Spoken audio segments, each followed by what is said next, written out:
The Digger by Jim Eldridge. Illustrated by Ewan Cook. Chapter 1. The Old Digger. Many years ago, a boy called Dak lived in a tiny village many miles from any city.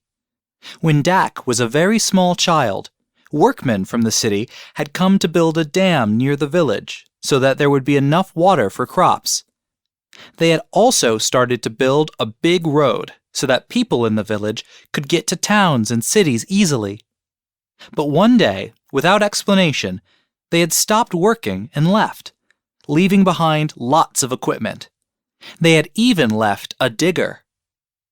Over time, people took some of the smaller tools to use in their homes and gardens, but the digger stayed, getting older and rustier.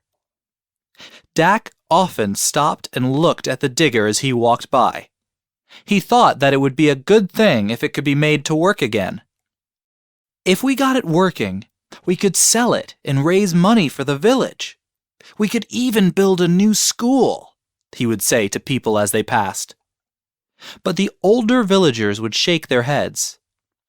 "That digger hasn't moved since before you were born," they told Dak.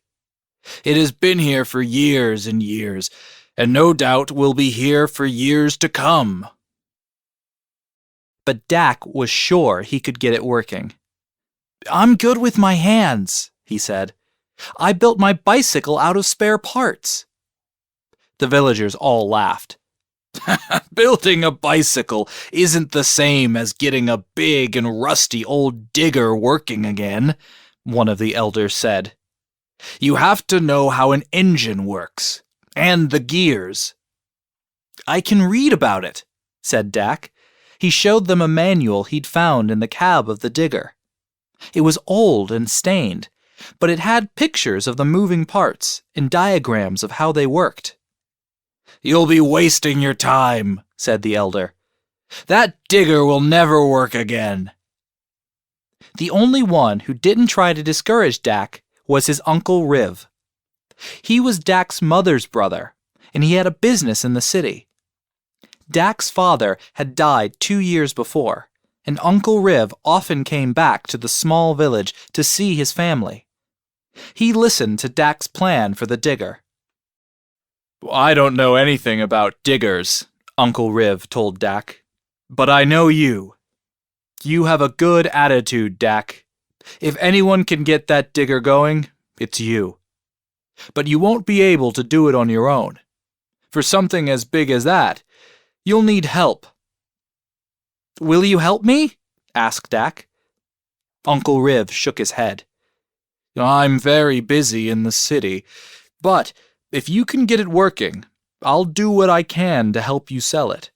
I know some business people who may want to buy it."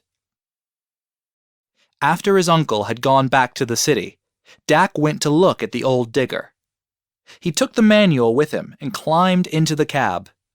He sat looking first at the controls and then at the pictures of them in the manual. He heard a noise behind him. Turning quickly, he saw that his younger brother and sister had climbed up onto the digger and were peering into the cab. "Are you really going to make this thing work?" asked Sanjeev. "Yes," said Dak. "Can we help you?" asked Tanvi. Dak smiled at them. "It will be hard and dirty work," he said, "but if you want to, we can do this together." "We want to!" his brother and sister replied, happily. "Right," said Dak. "We'd better get started. This is not going to be easy." Chapter 2. The Oil Drum.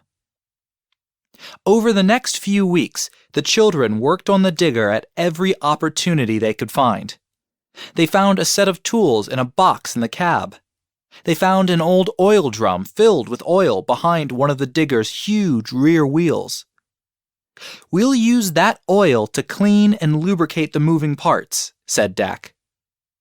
They searched amongst the old equipment that had been left behind and found nuts and bolts and screws and even parts to repair the digger. Weeks turned into months, and gradually it began to seem as if the digger might work again after all. Every few weeks, Uncle Riv came home from the city to see how they were getting on.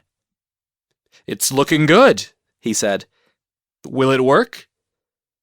"We won't know until we put some diesel in the tank," said Dak.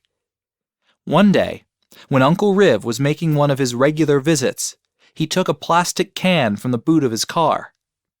"Here," he said, "some diesel. There's not a lot in there, but it might be enough to see if the digger starts up." The people of the village had been watching Dak and his brother and sister as they worked on the digger. Although they had been impressed by how hard Dak and his brother and sister had worked, they didn't believe that the digger would actually start up. Dak knew that even Uncle Riv had his doubts. Now, as Uncle Riv poured the diesel into the digger's fuel tank, the villagers gathered round to watch.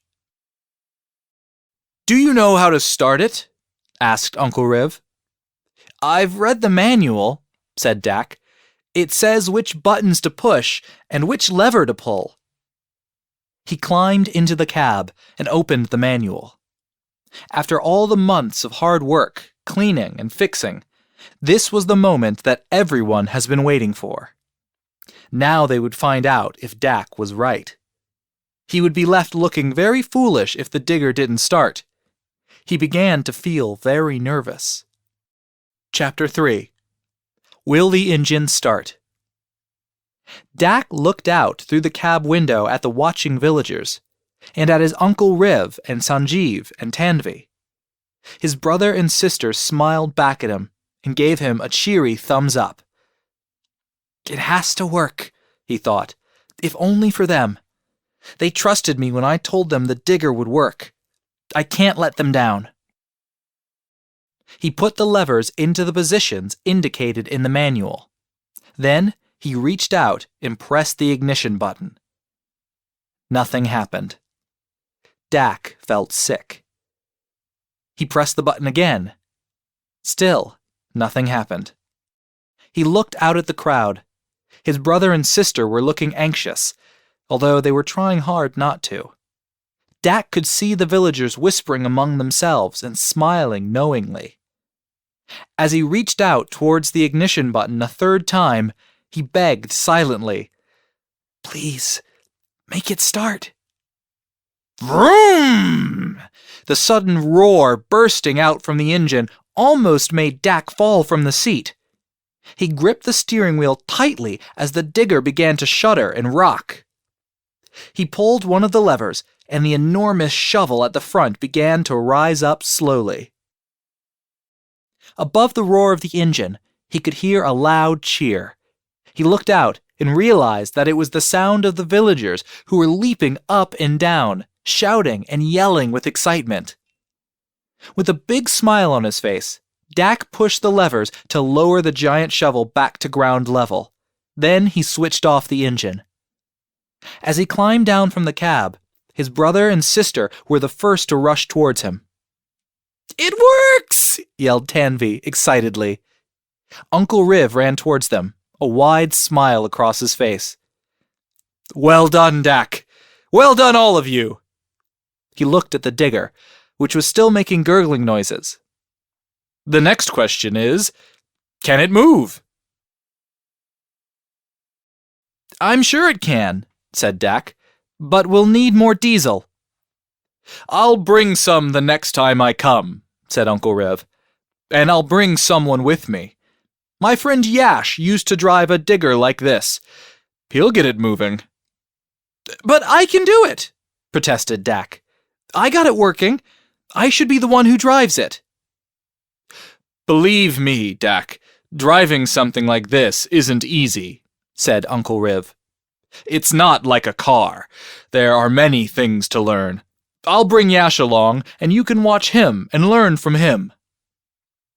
"He's right, Dak. Listen to Uncle Riv," said Sanjeev. "You wouldn't want to ruin everything after all our hard work. Let Uncle Riv's friend show you. Then you can drive it safely." Chapter 4. Danger at the Dam. It was another 2 weeks before Uncle Riv returned to the village. He brought more diesel and his friend Yash with him. This time, everyone in the village had turned out to watch, keen to see if the digger could actually move. After they had put more diesel in the fuel tank, Yash walked round the digger, examining it. Then he climbed up to sit in the cab beside Dak. "You've done a really good job here," he said. He got the levers into position, pressed the ignition button, and the digger started up. Yash knew exactly what to do. He pulled some of the levers and pushed others, and suddenly the digger began to move slowly forward. "So far, so good," said Yash. He pulled and pushed other levers, and the digger began to turn to the right as it moved. Then Yash put it into reverse, and finally brought it to a stop. "Very good," he said. "Looks like you fixed it." "Can I have a go?" asked Dak.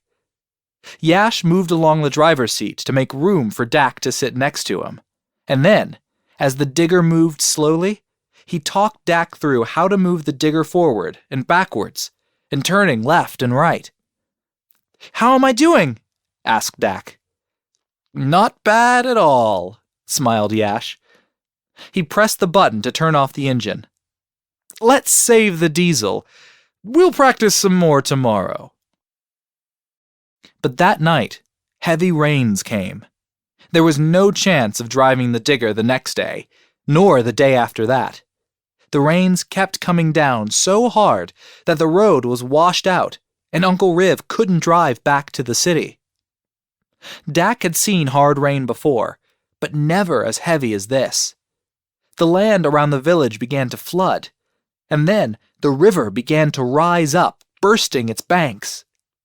One worried villager braved the weather to check his crops in the fields.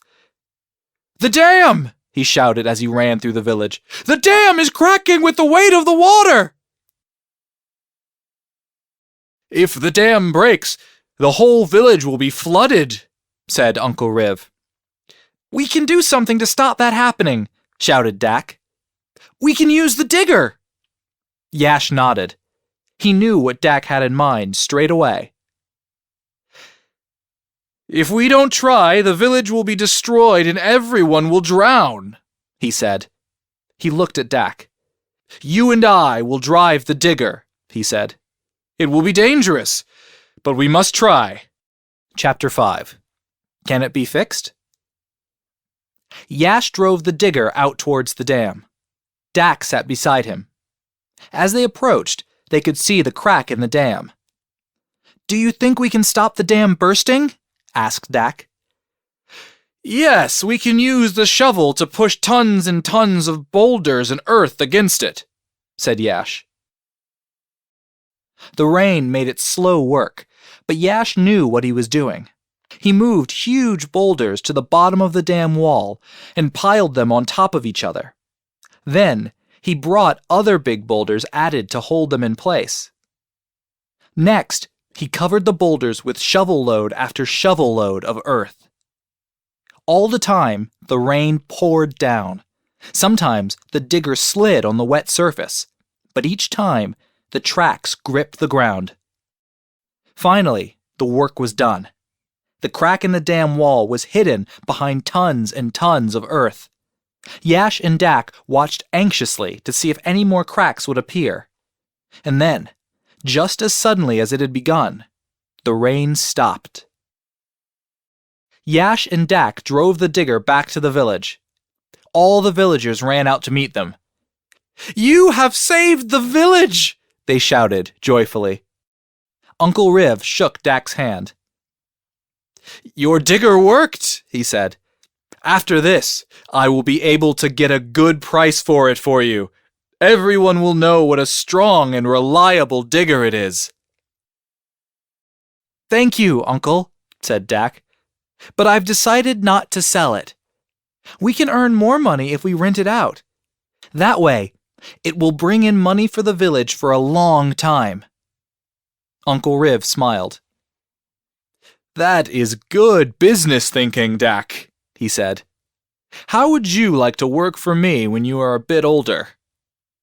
"Doing what?" asked Dak. Uncle Riv waved his hand at the digger. "You fix this digger using bits and pieces. You must be good at mending things and making them work. I have lots of machines at my factory. You could be in charge of them and learn how to keep them all in working order." Dak smiled. "Thank you, Uncle. You've got yourself a trainee engineer." The digger. The digger has been unused for a very long time. Can Dak make it work again?